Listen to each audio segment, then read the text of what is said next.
Now, what drew you to the EFC? Was it obviously because of the, African element? Why did you choose to fight in the EFC and of the, leagues around the world? And what are your thoughts on the sort of rise of EFC? I mean, considering this is now the 55th edition of it.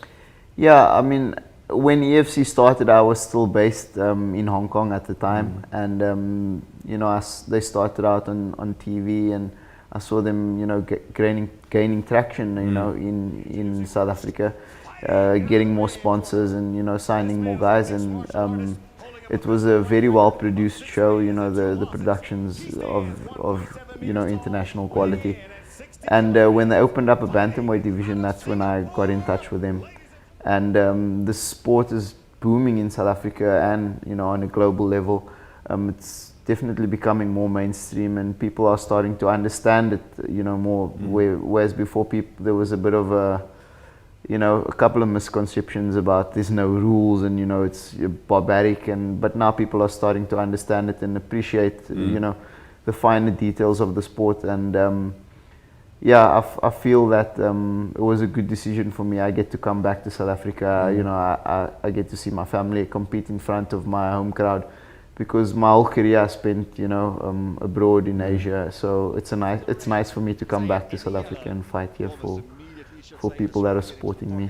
I was watching some of your fights, and a lot of the commentators, etc., do call you a Singapore fighter. I mean, do you fight as a South African fighter? Or, no, I always represent South Africa. I did spend a lot of time in Singapore training and fighting out of Singapore. But I'm South African, so and I fly the flag when you can. I fly the flag, yeah, definitely. Tell us why they call you the White Tiger. I believe you got that name overseas. Yeah, I picked that one up in Thailand. I was still fresh in my Muay Thai career, and I hadn't, nobody had ever given me a nickname. And I was fighting one night, and the promoter asked me for my nickname so they could announce me, and I said I don't have one. And so I just thought, they would announce me as Irshad Sayed. But that night, as I was walking out, they announced me as Irshad the White Tiger Sayed. And after the fight, I went to the promoter and I asked him, why did they announce me as the White Tiger? And he said, because the White Tiger is a special and a rare animal. And I liked, the meaning to that, and I kept using it from then on. Now, what do you know about your opponent, and what are some of the, maybe flaws in his stand-up game or ground game that you are looking to exploit? I've reviewed quite a few of his fights. Out of his 11 wins, 8 of his fights have gone to a decision. So he doesn't fight to finish the fight. He always tries to kind of grind out a victory. His striking is definitely not his strong point. He tries to take fighters down and lay on top of them and grind out a W in that way. And it's not a great way to fight, because it's not a crowd pleasing way. At the end of the day, we are entertainers.